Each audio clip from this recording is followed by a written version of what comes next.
Hello, welcome back to my channel. কেমন আছো তোমরা সবাই? আশা করছি তোমরা সবাই ভালো আছো, আর আমিও অনেক ভালো আছি।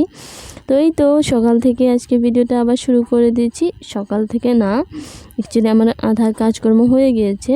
তো তারপরেই তো টেবল এসব অল্প ক্লিন করছিলাম। এগুলো রোজ করা হয়, তো এগুলো রোজ না করলে ধুলি হয়ে যায়। তো ওগুলোর জন্য আমি ডেলি এগুলো ক্লিন করি অল্প অল্প।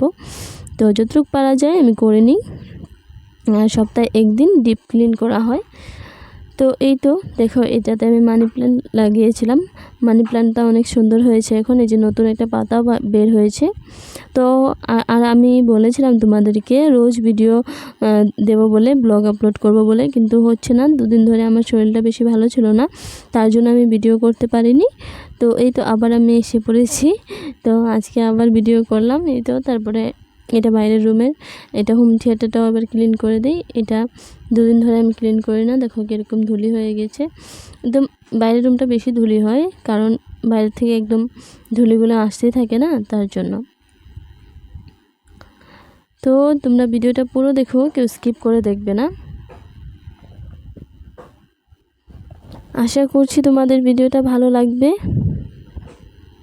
তো তারপরে দেখো পার্সেল একটা এসেছিলো। তো পার্সেলে এটা কি বলো তো, দেখো এটা একদম সকাল সকালে এসে পড়েছে, 9টা-10টার দিকে পার্সেলটা আসলো।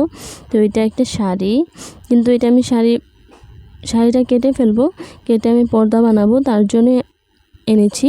তো আমার ওই যে দেখছো না বিছানার উপরে যে বেড়াটা, ওইটা দেখতে অনেকটা খারাপ দেখা যায়। তো আমি ভাবলাম এখানে পর্দা একটা লাগালে হয়তো সুন্দর দেখা যাবে, তার জন্য এটি কেটে তারপরে পর্দা বানাবো ভাবছি। দেখা যাক কতটুকু হয়, কীভাবে করি, কবে করি। তো যেদিন করব সেদিন অবশ্যই তোমাদের সাথে আমি শেয়ার করব। তো আমি এমনি এটা লাগিয়ে অল্প দেখছিলাম কীরকম লাগে। তো লাগিয়ে তো দেখলাম ভালোই লাগছিল, কিন্তু পরে কীরকম লাগে জানি না। তো ভালো লাগবে আশা করছি। তো তোমরা বলো তো কীরকম হবে, ভালো হবে কি না।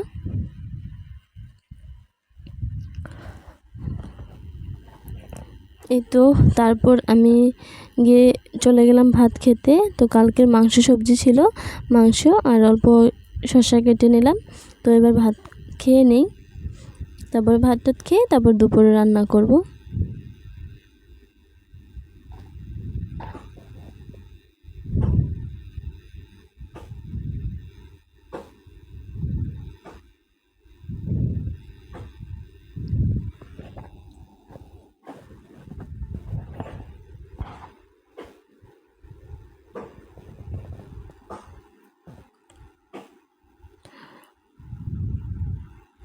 তো খাওয়া দাওয়া করে তারপরে এবার সবজি কাটাকাটি করে নিচ্ছিলাম।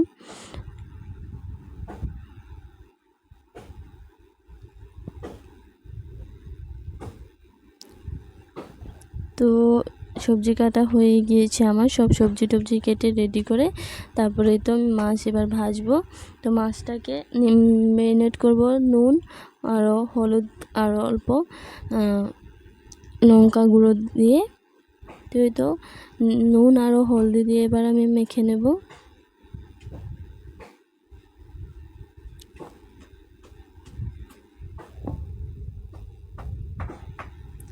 আজকে রান্না হবে ডাল, আলু ভাজি আরও কাতল মাছের ঝোল। তো দেখো আবার আমি এবার অল্প রেড চিলিও দিয়ে দিলাম। তো দিয়ে এবার মেখে, এবার ভালো করে মেখে তারপরে ভেজে নেব।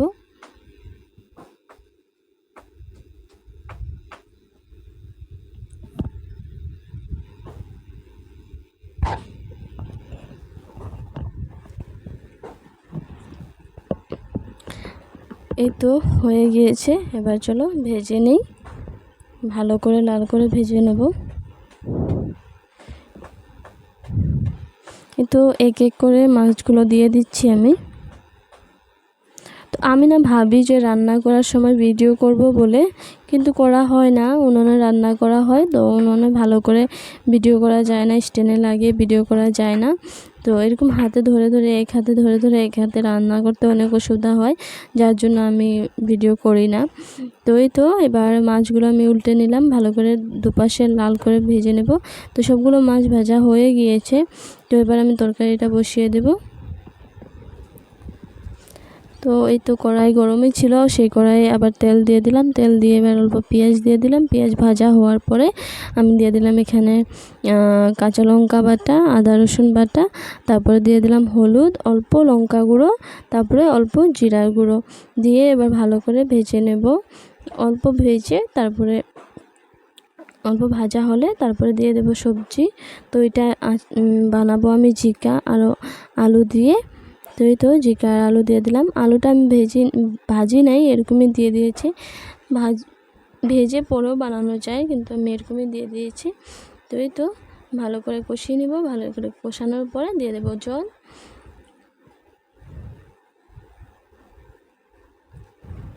তো এবার যখন জলটা ফুটে আসবে, আলুগুলো সিদ্ধ হয়ে গেল দেখলাম, তো তারপর দিয়ে দিলাম মাছগুলো। এক এক করে সব মাছগুলো দিয়ে দেব।